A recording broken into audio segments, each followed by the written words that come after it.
Welcome to Agri-Economics and Extension by Anukriti. So this is a channel where I'll be posting lecture videos on agriculture economics and extension. So if you haven't subscribed to the channel yet, do subscribe to the channel. The topic for today is cost concept. In this video, we will discuss the various types of costs that you must be familiar with for your JRF exam. We will discuss costs related to production like fixed cost, variable cost, total cost, average fixed cost, average variable cost, then what is marginal cost. Then some other kinds of costs like nominal cost, real cost, opportunity cost, economic cost, separable and common cost, then historical cost and replacement cost, etc. So watch this video till the end to get an insight of these costs. So first we will discuss production cost, which includes fixed cost, variable cost, total cost, average fixed cost, average variable cost, average total cost, and average marginal cost. So we will look at these costs one by one, and we will also see the graphs of these kinds of cost. So the first one is fixed cost.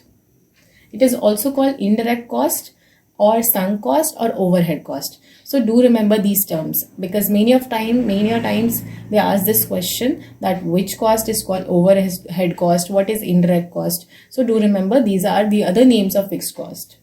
Now it is called fixed cost because it is remains the same irrespective of the level of production. So it is therefore called fixed cost. So it means that whatever the level of production is there, the amount of fixed cost always remains the same. Now fixed cost is valid only in case of short run, but in long run there is no fixed cost as all inputs can be varied. So first of all, we need to understand what is the difference between short run and long run. So in short run, we say that there should be at least one factor should be fixed, and the producer cannot adjust any factor. Okay, while in long run, the producer have rights to change the factors, and it has all the factors variable. So this is the difference between short run and long run. So fixed cost is a concept which is applied only in short run. So do remember this.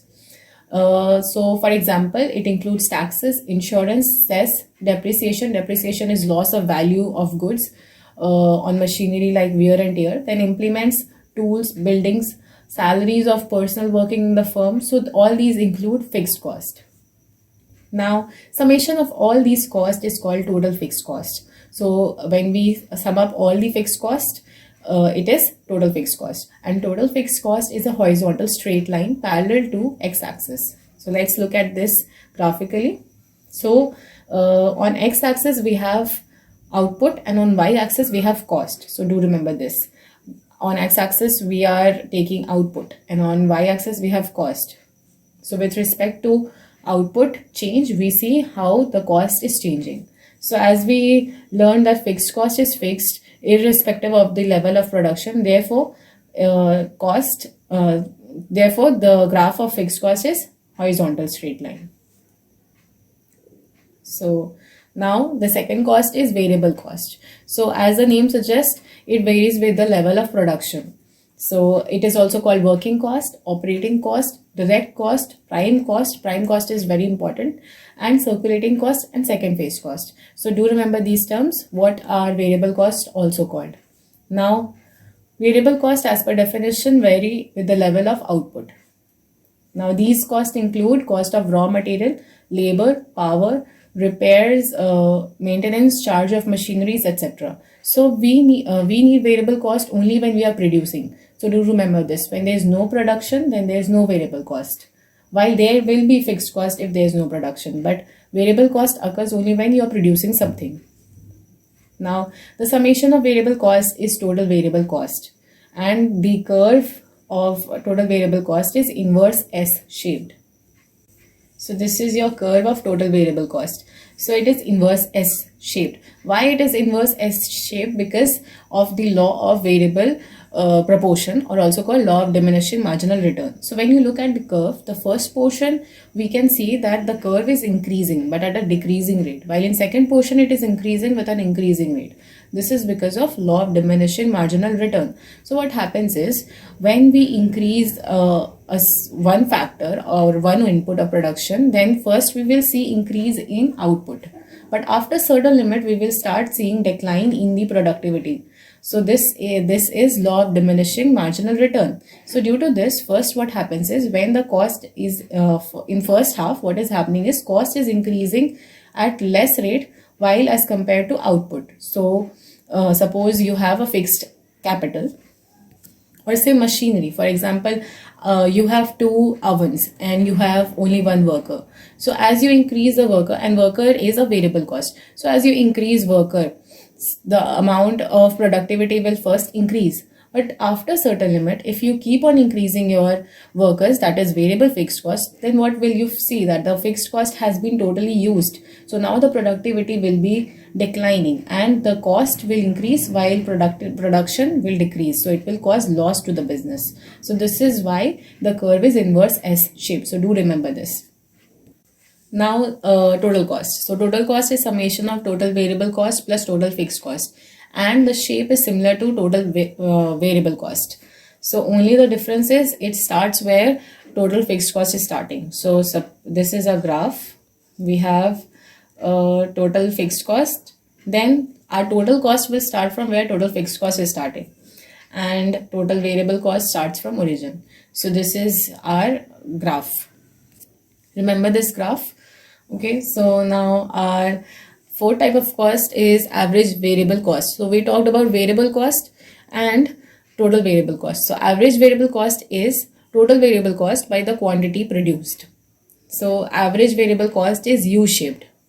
So average variable cost falls to minimum level at the output level where APP is maximum. So there is another term, that is APP. APP is average physical product and it is productivity, average productivity. So AVC is inversely related to APP. So when APP is maximum, AVC will be minimum.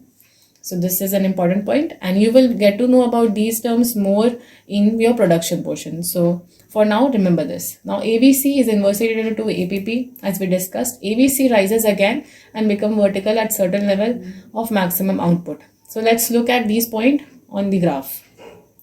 So this is your AVC curve. It is U-shaped. So why it is U-shaped? Because of the same reason, that is law of variable proportion.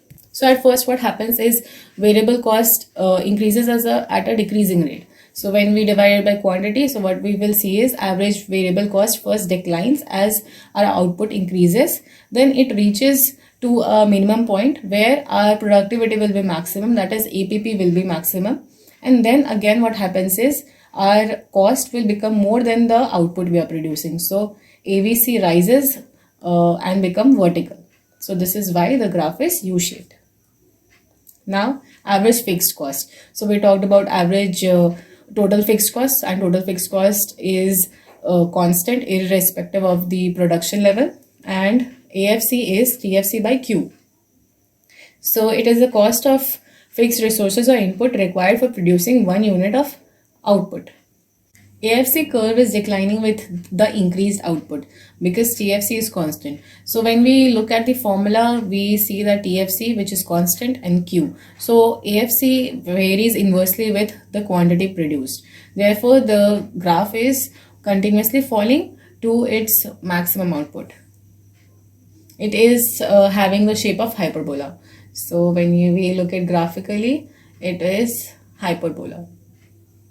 Now average total cost. So average total cost is the total cost per unit, and it is ATC is equal to TFC plus TVC by Q, that is total cost by the quantity produced. So ATC, the graph is U-shaped, but it is above your average variable cost. So we can see that it is above average variable cost because ATC is summation of total fixed cost and total variable cost. So it will be more than average variable cost. Now the last one is marginal cost, and it is the last one in the production cost. So marginal cost is the cost associated with producing on an additional unit of a product. So remember this definition. It means that what is the cost of producing an additional unit of a product. So it is denoted by change in total variable cost or change in total cost by change in quantity. So marginal cost curve is also U-shaped. Now marginal cost has similar relation with marginal physical product. Marginal physical product is change in output with change in input. So marginal cost is inversely related to MPP. So therefore, when MPP is maximum, marginal cost is minimum, and marginal cost curve is declining when MPP is increasing. So the relationship is inverse. So when MPP is 0, maximum marginal cost become maximum, and there is another point, that is marginal cost intersect average variable cost and average total cost at its minimum. So this is very important point. All 3 points are very important. So remember this, that where does marginal cost intersect AVC and ATC? It is at their minimum. So area under marginal cost, it represents total cost because it is change in total cost by change in quantity. Therefore, the area under marginal cost represents total cost. Now let's look at its graph. So this is marginal cost. This is a summation of all the curves that costs that we studied. So this represents your all the curves. This is AFC, that is declining, that is hyperbola. Then average total cost and average variable cost, U-shaped. Then marginal cost. So marginal cost cut AVC and ATC from down, and where it cuts, it is their minimum. So this is all you need to know in this about these production cost. So now we will discuss some other kinds of cost, that is nominal cost, then real cost, then opportunity cost, then economic cost, implicit cost, explicit cost, deflated, social cost, separable cost, common cost, then historical cost and replacement cost, and last will be establishment cost. So let's look at them one by one. So the first one is nominal cost. Nominal cost of production refers to the per unit cost of output production at current market prices. So it is generally expressed in money terms at current price. So it is the cost of your input at current market price, which means that what is the price of the input at the market now. So it's paid in money. So this is nominal cost. Now we'll talk about real cost. So real cost is the cost of input and services expressed at constant prices or general prices. So what is constant price or general price level? So constant or general price level is it is the summation of all the inputs or services, goods or services that is present in an economy, prices of all the goods and services present in an economy by the total amount of goods and services present in that economy. So it gives us a general price level. So if general price level is high, then it represents inflation, and when it is declining, then it represents deflation. So real cost is money cost by general price level. So real cost is inversely related to your general price level. So I hope you understand what is general price level and how it is calculated, and how related real cost is related to your general price level. So do remember this, that real cost is equal to money cost or nominal cost by general price level. So the next cost is opportunity cost. So you might have heard this term many a times, that is what is opportunity cost. So opportunity cost is the value of return sacrificed or foregone from the next best alternative activity. Or we can say that the potential benefit that an individual misses out when choosing alternative over another. So suppose we have two choices and we have to choose one out of them, and we choose option A and we do not choose option B. So we might have sacrificed something of option B while choosing option A. So this represents the sacrifice that we do is our opportunity cost. Now take for an example, a student after graduation once took a job. Now after 1 year, he realizes that he wants to quit his job and go for higher education. So in this case, he has two options: either continue with the job or start his higher education. So if he chooses higher education, then he loses a salary, and this is his opportunity cost. And if he stays in the job, then he loses the opportunity of getting a higher degree and a better job option after 2 or 3 years. So this is your opportunity cost. This is so actually it is the sacrifice you're making when you choose one option over the other. So this is opportunity cost, and opportunity cost is the return on the best option not chosen minus the return on the option chosen. So opportunity cost exists because we have limited resources, we have limited time, so we often have to make choices. So opportunity cost is related to our choices. Now economic cost. Economic cost is explicit cost plus implicit cost. So do remember this. So what is explicit cost? It includes payment made by the entrepreneurs for purchasing and hiring of inputs and input services. So it includes paid out, it is also called paid out cash or cash cost. So whatever money he spends whatever money he spends on input to buy inputs is explicit cost. And then there are some costs which are self-owned, like the employment of the entrepreneur himself is self-owned cost, and the sacrifices is his own cost. So these are implicit cost. So these are not paid. You do not pay yourself for doing job for your own company. So this is implicit cost. So economic cost include both explicit and implicit cost. Now, these are certain relations that you need to remember. Economic cost, as we discussed earlier, is explicit cost plus implicit cost. Then economic profit.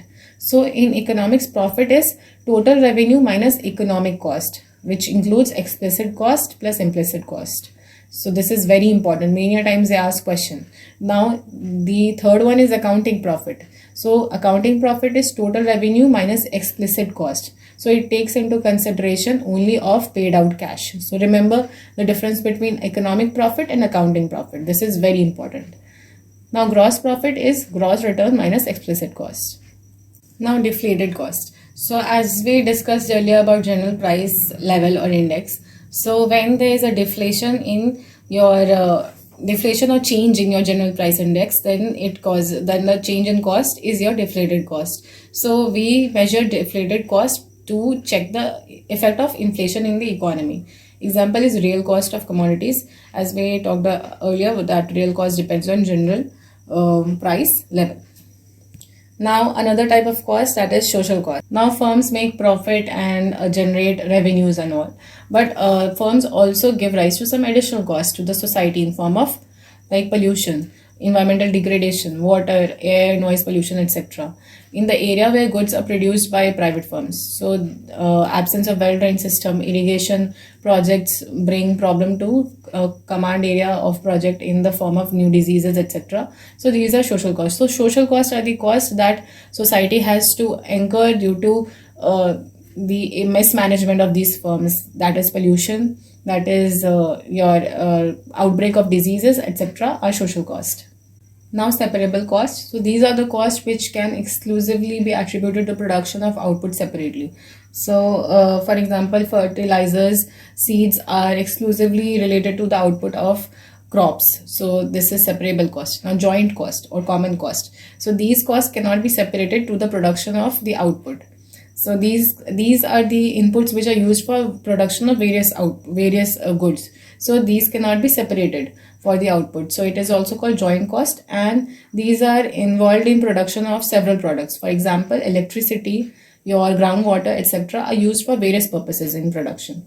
So this is joint cost.